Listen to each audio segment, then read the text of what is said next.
இன்னைக்கு அரசியல சில பேர் பேஸ்மெண்டே இல்லாம உள்ள வர முயற்சிக்கிறாங்க. எக்ஸிபிஷன் போவோம், பார்த்திருப்பீங்க, கண்காட்சி வருஷத்துக்கு ஒரு முறை நடக்கும். அங்க போய் பாத்தீங்கன்னா திடீர்னு ஒரு தாஜ்மஹால் மாதிரியே ஒரு செட்டு போட்டிருப்பாங்க, ஐஃபில் டவர் மாதிரி ஒரு செட்டு போட்டிருப்பாங்க.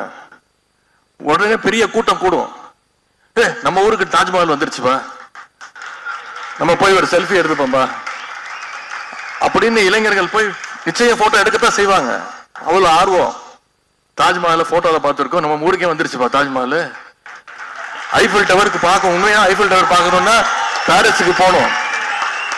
நம்ம ஊருக்கே வந்துருச்சுப்பா ஐஃபில் டவர். இது தெரியாம பெரிய கூட்டம் கூடத்தான் செய்யும். அதெல்லாம் வெறும் அட்டை.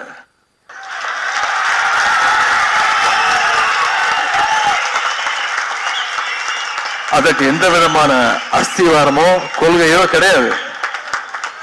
சும்மா தட்டுனா போதும், ஒரு சின்ன காத்தடிச்சா போதும்.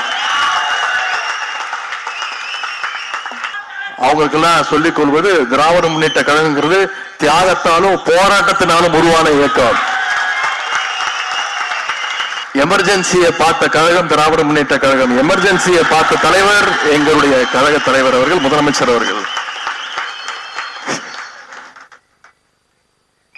எமர்ஜென்சி காலத்துல இன்னொரு விஷயம் நடந்தது, இங்க குறிப்பிட விரும்புகின்ற, பதிய வைக்க விரும்புகின்ற இளைஞரணி தம்பிமார்கள் தெரிஞ்சுக்கணும். எமர்ஜென்சி காலத்துல ஒன்றிய அரசு என்ன பண்ணுச்சு, மாநில கட்சிகள் எல்லாம் தடை செய்யணும், பேன் பண்ணணும் அப்படின்னு முடிவெடுத்தாங்க. உடனே அண்ணா திராவிட முன்னேற்ற கழகம் என்ன தெரியுமா பண்ணாங்க, கட்சி பேரை மாத்திட்டாங்க.